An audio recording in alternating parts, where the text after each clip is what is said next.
Evangelho de João, capítulo de número 2, verso de número 10, a Bíblia diz assim: ele disse, todo homem, ele serve primeiro o bom vinho, e depois que os convidados já beberam bastante, o vinho inferior é servido.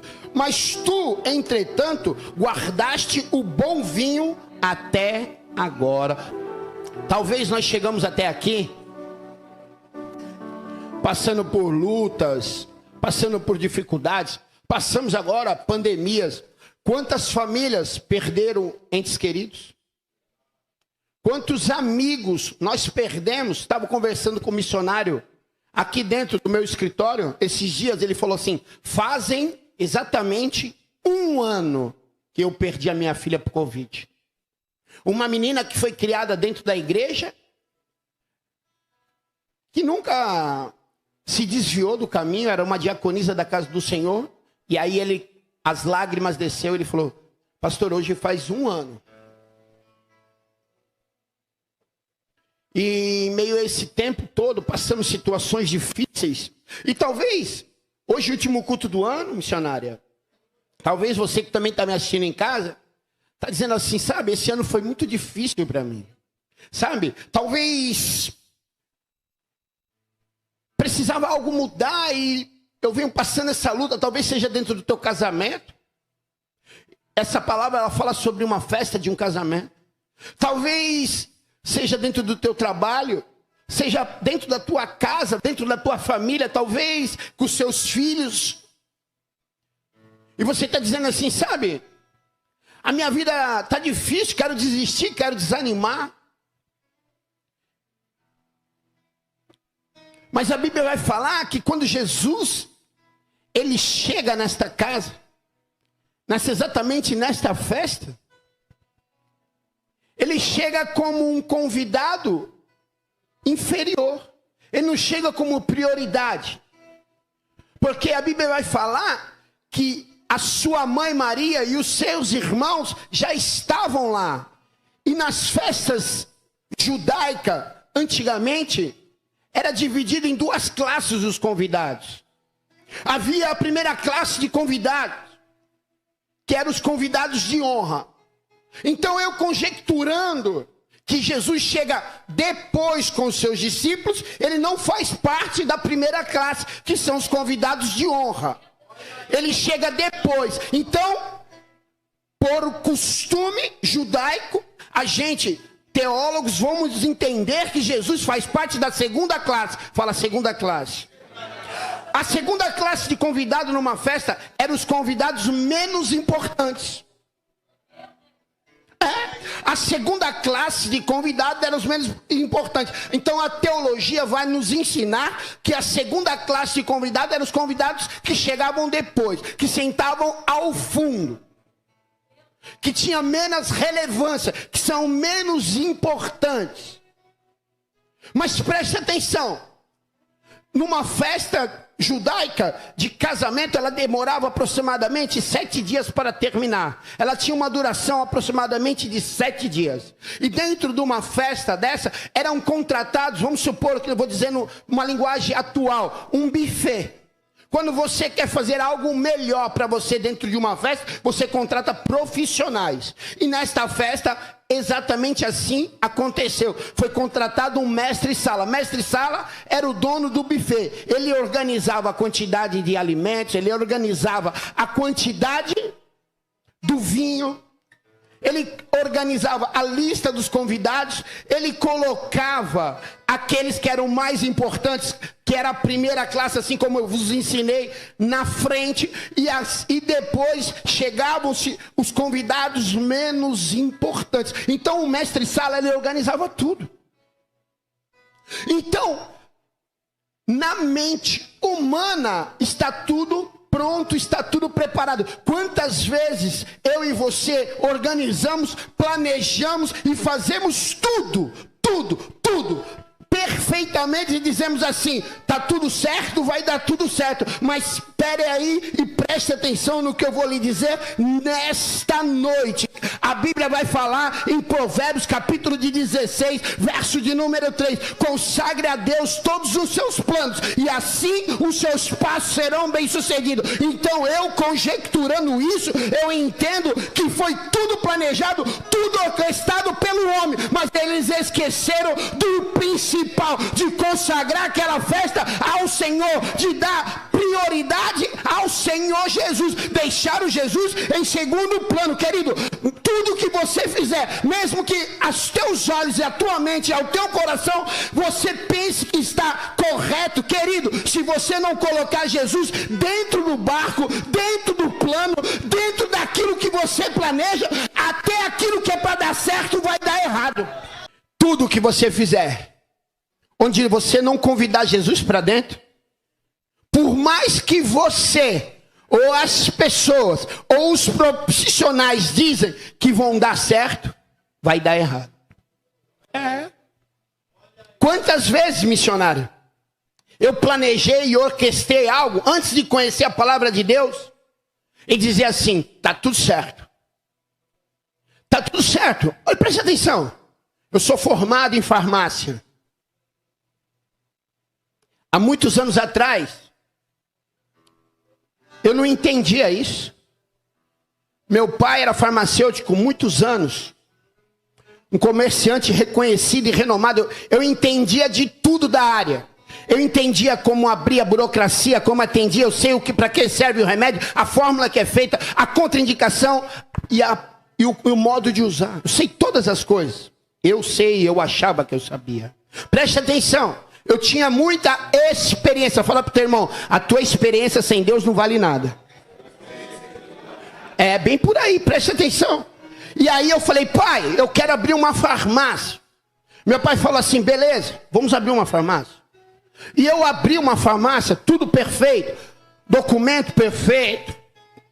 Plano perfeito.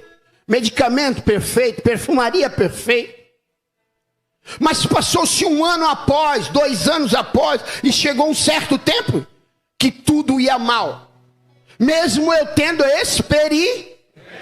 Preste atenção, nada que você fizer com a força do seu braço vai dar certo.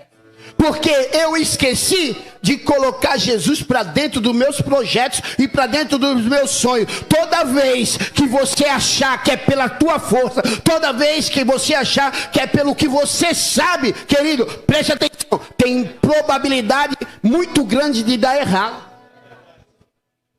E foi exatamente o que aconteceu nas festas da boda de Canaã. E preste atenção. Este é o primeiro milagre. Fala, o primeiro milagre. Este é o primeiro milagre de Jesus. E o primeiro milagre de Jesus, ele mostra uma característica. O primeiro milagre de Jesus não foi a multiplicação. O primeiro milagre de Jesus não foi cura. E o primeiro milagre de Jesus também não foi libertação. O primeiro milagre de Jesus foi a transformação. Sabe por quê? Porque talvez se Jesus te der aquilo que você precisa, sem se transformar primeiro, você não tenha capacidade para suportar aquilo que Ele vai te dar. Então Jesus, ele vai nos ensinar que a primeira coisa que o homem e a mulher têm que ter com Ele é transformação. E Ele nos ensina que o primeiro milagre é a transformação. Ele podia curar, ele podia libertar, ele podia fazer várias coisas. Porque quantas pessoas vêm para a igreja, recebem o seu milagre e vão embora? Por quê? Porque não são transformadas. Quantas pessoas lutam por altares, não recebem aquilo e vão embora? Porque primeiro tem que ter uma transformação. Fala assim, por quê, pastor? Porque a transformação, ela vem seguida de uma característica. Fala, característica. A transformação, ela vem seguida pelo compromisso. Preste atenção, a Aquele que tem compromisso não falta ao culto por motivo nenhum. Aquele que tem compromisso, mesmo que ainda não recebeu o seu milagre, ele permanece. Aquele que tem compromisso, ele fica de pé. Então Jesus vai nos ensinar que a transformação, ela é seguida por uma grande característica, que é o compromisso. Porque tem compromisso com Deus, é porque primeiro foi transformado. E mesmo que ainda não alcançou aquilo que veio buscar na igreja, permanece, porque tem compromisso. E quem tem compromisso não vai embora. Quem tem compromisso fica de pé e permanece. E aqui nessa noite eu vejo pessoas que querem ter compromisso. Pessoas que querem ser transformadas. Aqui nesse lugar hoje o Espírito Santo vai falar para mim assim, que aqui hoje eu vejo pessoas com corações querendo ter compromisso com Deus. Pessoas que ainda não alcançaram o seu milagre, mas estão aqui nesse último culto do ano, glorificando, adorando e exaltando ao Senhor.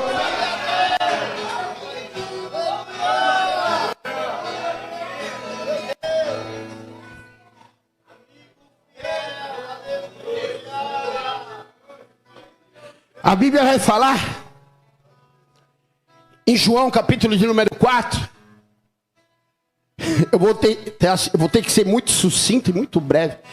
A mensagem era muito maior. Que Jesus, ele está caminhando com seus discípulos. Eu quero que você entenda por que você está aqui hoje.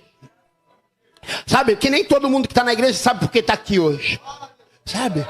Mas você vai entender nessa noite por que você está aqui. Fala para o seu irmão do lado, por que você está aqui?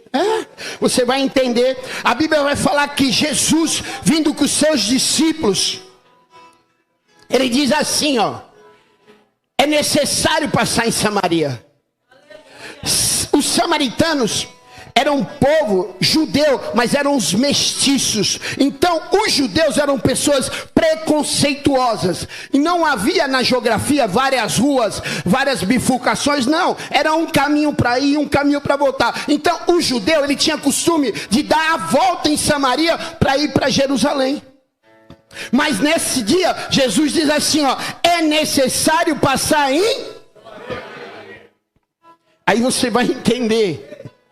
Preste atenção, é uma viagem hoje. Eu quero que você entre nessa viagem junto comigo.